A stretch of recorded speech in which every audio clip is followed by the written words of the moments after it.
Gaming news is a lot like feet. Surprisingly complex. Also, people who are too passionate about it make others uncomfortable. Ubisoft is also clearly the bunion. A new legal decision may have a big impact on cheating in video games. As reported by Stephen Totilo, Bungie has just won its case against Phoenix Digital, who owns the cheat mod selling site Aim Junkies. Bungie has been suing cheaters for years, but this case is one of the longest. The studio initially filed against Phoenix Digital almost 3 years ago, claiming that their cheats infringed on Bungie's Destiny 2 copyright, among other claims. These non-copyright infringement claims were decided last year in arbitration, with Bungie being awarded $4.3 million. But the big news is that the copyright infringement claim went to a jury, something that is unheard of in cheating lawsuits. While we aren't lawyers per se, it seems the reason for this is because there was a counterclaim filed against Bungie. James May, not the one you're thinking of, but the person Bungie alleged made the cheats Aim Junkies sold, accused the Destiny developer of going onto his computer and accessing his copyrighted works. Tragically for Mr. May, the United States judicial system does not recognize the Uno reverse. The jury sided with Bungie, potentially setting legal precedent for similar cases going forward. So according to the law, you can cheat on an exam, you can even cheat on your partner, but you cannot ever cheat in a video game. Don't do it. Don't. My dad works at Nintendo.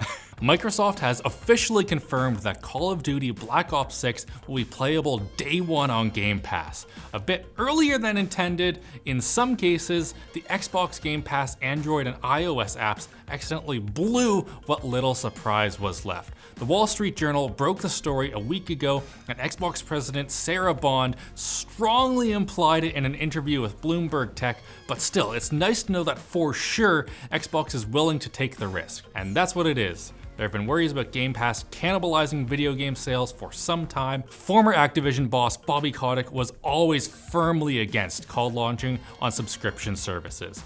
And that's coming from the Goblin King. He didn't give the impression that he was firmly against a lot of things. In fact, Microsoft admitted to the UK's competition watchdog that putting the game on their subscription service caused the title sales to decline for at least a year. This might not be a bad thing if Black Ops 6 attracts new subscribers. A year's worth of Game Pass is definitely more than the $70 price tag, but I don't trust Microsoft's math. They thought 1 comes after 360. XDefiant, Ubisoft's Call of Duty competitor, reached 3 million unique players in just 2 days after launch. Then the game hit 8 million unique players 1 week and had 700,000 concurrent players yesterday. There's probably 2 main factors that helped the game compete with Call of Duty. First, XDefiant is free to play. Second, XDefiant doesn't use skill-based matchmaking or SBMM for casual matches. Heck yeah.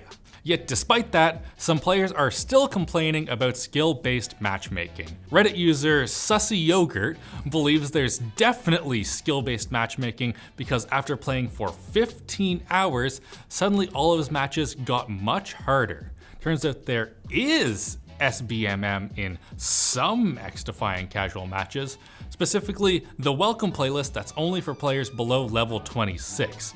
But the game clearly states that, so that means he's just really bad. Yeah.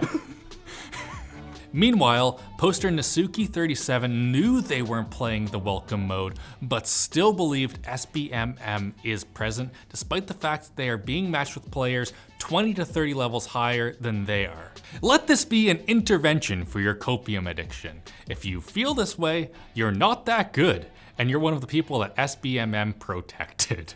Ruthless. You're getting dominated by dudes who have been playing competitive shooters since Modern Warfare came out. They have kids now, and they're mad about it. You'll be mad about it too if you don't check out our sponsor, XSplit.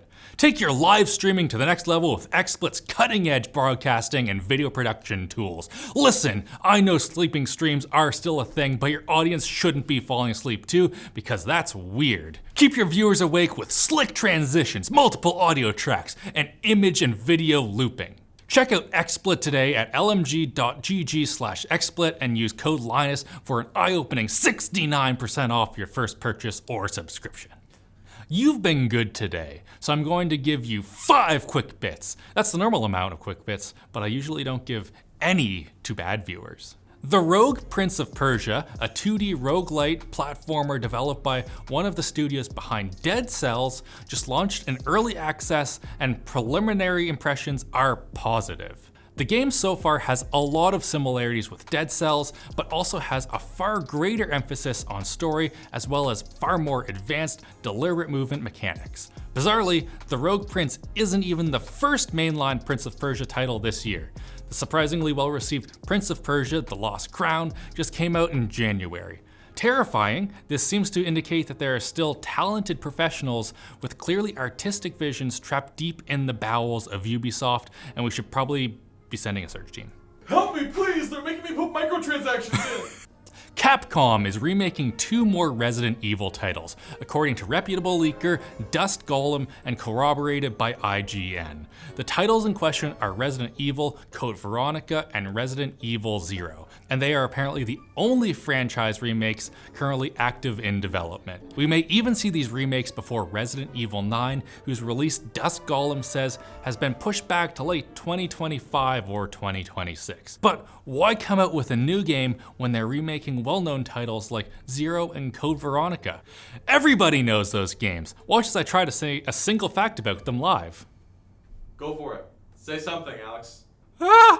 Ubisoft has announced a new monthly subscription service for Rainbow Six Siege, a 9-year-old game for $10 a month, or $80 a year, where players will get skins and battle pass skips. Even worse, you need to be subscribed for at least 3 months to receive that season's full skin bundle, consisting of a weapon, headgear, and uniform skin. Adding insult to injury, the upcoming season will add almost no other content to the game.